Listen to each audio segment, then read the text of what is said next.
جو مسلمان ہے اس کے لیے تو پھر معیار ہو گیا ہے کتاب و سنت.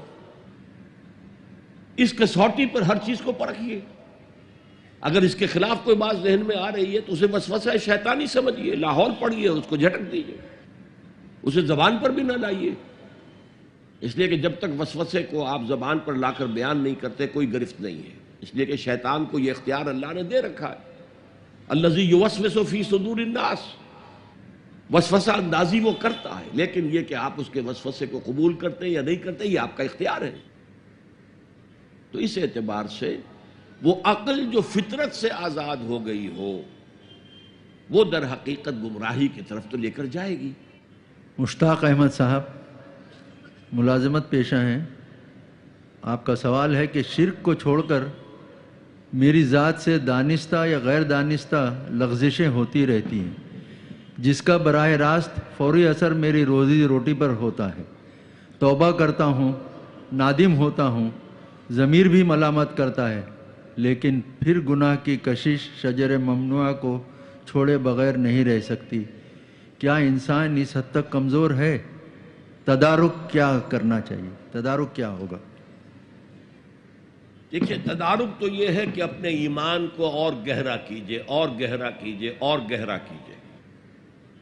جس کا منبع اور سرچشمہ قرآن ہے. قرآن پڑھیں اور قرآن کو اول تو کوشش کریں، اگر آپ کی عمر ابھی ایسی ہے کہ آپ سیکھ سکتے ہیں تو عربی زبان سیکھیں اور قرآن کو اپنی آنکھ سے پڑھیں، ترجمے سے نہیں. ترجمہ سیکنڈ ہینڈ نالج ہے. ترجمہ جب آپ پڑھ رہے ہوتے ہیں تو مترجم کی آنکھ سے قرآن پڑھ رہے ہوتے ہیں، اپنی آنکھ سے نہیں. وہ سیکنڈ ہینڈ نالج ہے.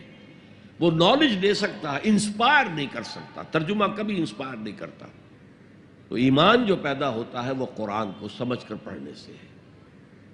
اس ایمان کی کمزوری کی وجہ سے ایسا ہو جاتا. اچھا یہ بھی ہے کہ بعض طبائع جیسے کوئی جسمانی طور پر بہت قوی ہے، بعض جو کمزور ہیں پیدا ہی لاغر ہوتے ہیں اور پھر ساری عمر لاغر رہتے ہیں. ایسے ہی اندر سے انسان کے اندر جو قوت ارادی ہے وہ بھی بعض کی مضبوط ہوتی ہے، جو فیصلہ کر لیا ڈٹ گئے. بعض کی قوت ارادی اتنی مضبوط نہیں ہوتی. مثلا بعض لوگ سگریٹ چھوڑنا چاہتے ہیں، نہیں چھوڑ سکتے. 8 مہینے 10 مہینے پھر اس کے بعد جو ہے وہ دوبارہ عود کر گیا. تو یہ وہ ان کی جو ول پاور ہے، اسٹرینتھ آف ڈٹرمینیشن، وہ کم ہے. تو اللہ نے ان کے لیے بھی فرمایا ہے توابون خطاؤون کل بنی آدم خطاؤون، اور خیر الخطائین التوابون. تمام انسان انتہائی خطا کار ہیں. ان خطا کاروں میں وہ ہیں جو توبہ بہت کرتے ہیں. اور ایسی حدیثیں موجود ہیں کہ جس وقت آپ نے توبہ کی، ایک دفعہ اس عمل کو چھوڑنا لازم ہے. اس وقت یہ ارادہ ہونا چاہیے کہ اب دوبارہ نہیں کروں گا. اس وقت دل کے اندر جو ہے پشیمانی ہونی چاہیے.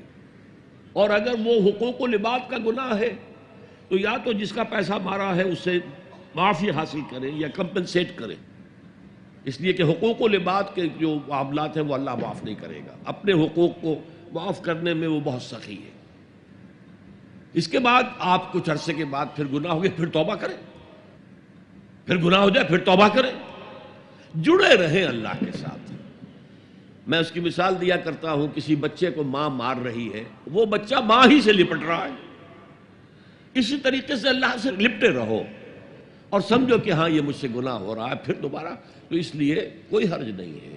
اگر آپ کی قوت ارادی کمزور ہے تو اللہ تعالیٰ جو ہے آپ کی جو بھی قوت اس نے آپ میں رکھی ہے، آپ کے جینز میں کوئی کمزوری ہے تو میں بیان کر چکا ہوں کہ جو شاکلہ انسان کا ہے، قل کل یعمل علی شاکلتہ، یہ وہ جینز کے ذریعے سے بنتا ہے اور ماحول کی وجہ سے بنتا ہے. لہذا اس کے اندر اندر ہی آپ عمل کر سکتے ہیں. تو اللہ تعالیٰ جانتا ہے اور ہر ایک سے وہ اس کی وسعت کے مطابق حساب لے گا. لا یکلف اللہ نفسا الا وسعها.